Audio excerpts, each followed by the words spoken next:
Folks, there's been a real big shift in flows, right, into risky assets rather than safe assets. It's seen right here. You can see, of course, this is where we were when everyone was panicking a couple of years ago. This has come on really strong. So to Ali's point, people feel very, very comfortable piling into risky assets. And my next guest says that stocks are due for more upside. I want to bring in Kobeissi letter editor-in-chief, Adam Kobeissi. So, Adam, I'll ask you what I was getting at with Ali. Is there too much euphoria out there? Charles, I've been saying on your show basically all year that regardless of what happens in this market, we think it's going higher, and I think that still is the case. It's partly because of what you just mentioned. Risk appetite right now is arguably at its all-time highs. I mean, just about anything that happens in the market is being perceived as a positive event. And we've priced out 4 to 5 rate cuts this year. We're at all-time highs now. We actually had a 5,300 target on the S&P 500. Today, we raised that target to 5,400. And I think right now it's just there's so much momentum. It's a bad market to step in front of.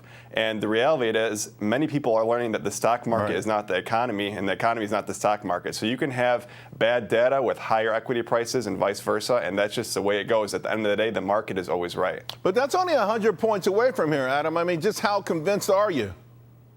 Yeah, well, we initially went long months ago, and we've kind of just been gradually raising our target. And I think our strategy here is just keep riding the wave until the trend breaks. If you're making higher highs and higher lows, there's no point in fighting that. It'll be pretty easy to determine when that trend breaks as soon as we see lower lows and lower highs. Yeah, you might lose out in the first few percentage points, but it's a lot more cost-effective and a lot more profitable in the long run than trying to just time the exact high in the market. That's been our strategy all year.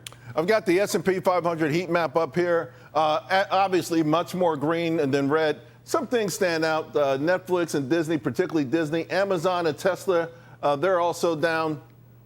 I want to ask you about this, the technology area, because that's driven this whole thing. There have been pockets of weakness. I mean, is tech as invincible as it was at one point before? We've definitely seen more volatility, but look at NVIDIA today, pushing it's a few percentage points away from a new all-time high. A lot of these tech names that you've mentioned are up pretty sharply, especially after the recent earnings season. And I think the market had a textbook opportunity in April to have a long correction that everyone's been calling for. Tech stocks actually fell, many of them 20% from their high.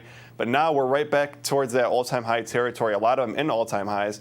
It's proven that even in the wake of these large swings, dip buyers are stepping in. I don't think tech is looking any weaker now. And we talk about AI a lot. 1/3 of all S&P 500 companies are now talking about AI in their earnings calls.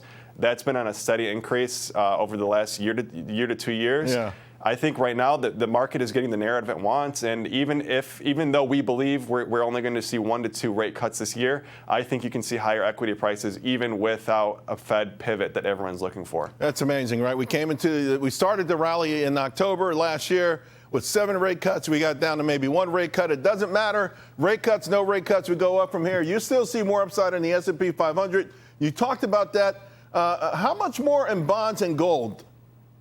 So we actually turned bullish of bonds and gold after being pretty bearish for the majority of the start of this year in mid-April. And our thesis really was here that the pendulum had swung so far in the direction. We actually had no rate cuts priced in at one point for like a couple-day period. Mm-hmm. And that pendulum has swung from extreme dovishness to extreme hawkishness. We thought it needs to swing back to the middle. Right now, it's getting more towards the middle. Which is why we started buying bonds and gold. I think gold can go to 2,500. I think we will see all-time highs, and I think there's a great backdrop for gold with geopolitical tensions. The U.S. dollar is starting to pull back. You have a lot of the volatility trade is flowing into that as they want less exposure to bonds. But also bonds in a way are doing well because, the Fed pivot is somewhat returning, but it's more in the middle ground. Not 6 cuts, not 0 cuts, maybe 2 cuts. And I think that's the sweet spot for bonds and gold to continue this near-term run. All right, we ran out of time. You got oil down here. Oil's been acting really odd lately. It's come down a lot. Hey, Adam, great seeing you, my friend. Let's talk again real soon. Thank you.